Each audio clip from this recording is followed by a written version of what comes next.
मेरे प्यारे दोस्तों, जय हिंद। जय हिंद। एकेडमी फॉर एजुकेशन में आपका स्वागत है।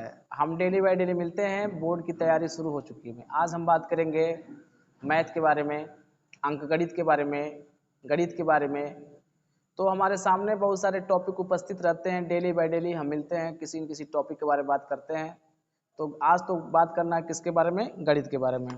ठीक है, तो कक्षा 10 के गणित के बारे में बात करते हैं कि आपको कैसे पेपर को अटेम्प्ट करना है और क्या क्या पढ़ा जाएगा अभी आने वाले क्लास में, क्या कैसे कैसे इसको कवर किया जाएगा, इसके बारे में हम डिटेल बात करेंगे।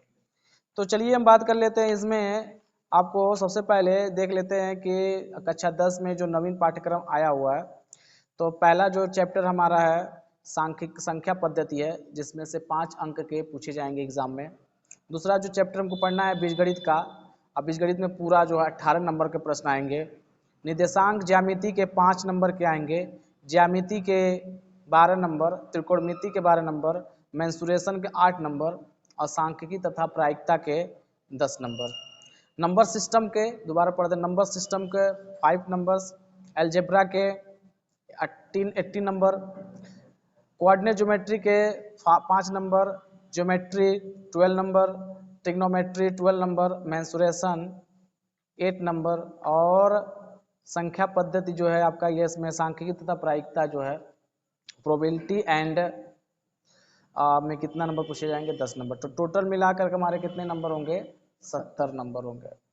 तो वन बाय वन हम कितने हैं भाग पढ़ना है? 1 2 3 4 5 6 7 है और इसमें समय नहीं लगते हैं। अगर सो बढ़िया से कैलकुलेशन आपको आता है, बढ़िया से पढ़ाई करते हैं, तो आप 1.5 से 2 महीने में पूरे पढ़ सकते हैं मन से, अगर पढ़ रहे हैं तो चलिए हम बात कर लेते हैं कि जो है क्या क्या इसमें है। तो ध्यान दीजिएगा, जब हम संख्या पद्धति में आते हैं तो संख्या पद्धति में वास्तविक संख्याओं के बारे में अध्ययन करते हैं।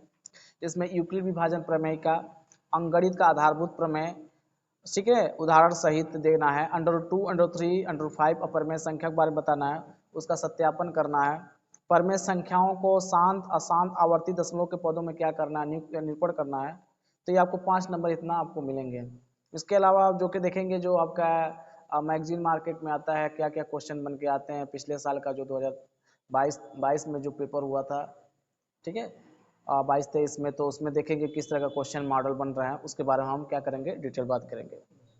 तो दूसरा जो इकाई हमारा एल्जेब्रा है बीजगणित, जिसमें 18 नंबर पूछे जाएंगे। तो इसमें बहुपद है, बहुपद में पॉलिनोमियल्स है, बहुपद के शून्यांक ज्ञात करना, द्विपद बहुपद, द्विपद बहुपद के गुणांकों और शून्यांकों के मध्य संबंध ज्ञात करना, वास्तविक गुणांकों वाले बहुपदों के लिए विभाजन एल्गोरिथम कथन तथा उस पर सामान्य प्रश्न कैसे पूछे जाते हैं उसको बताना वन बाय मेथड से।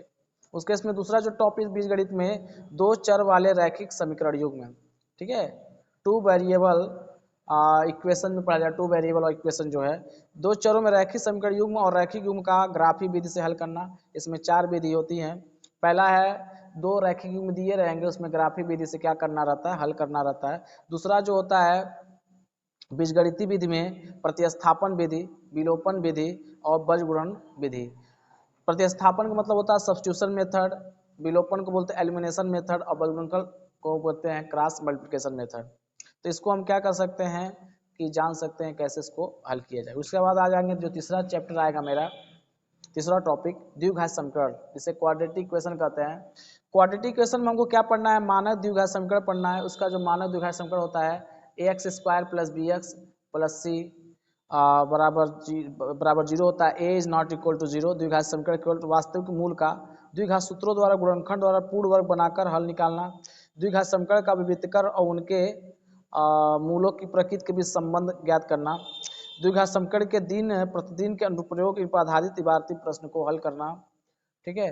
इसके अलावा हम बात करें समांतर श्रेणी, समांतर श्रेणी के n पद की व्युत्पत्ति तथा समांतर श्रेणी के n पदों का योग सामान्य जीवन पर आधारित प्रश्नों को हल करने के अनुप्रयोग है। जिसमें हमको समांतर श्रेणी नहीं पढ़ना है। उसके बाद हमको ज्यामिति पढ़ना है, ज्यामिति में त्रिभुज पढ़ना है, वृत्त नहीं पढ़ना है आपको।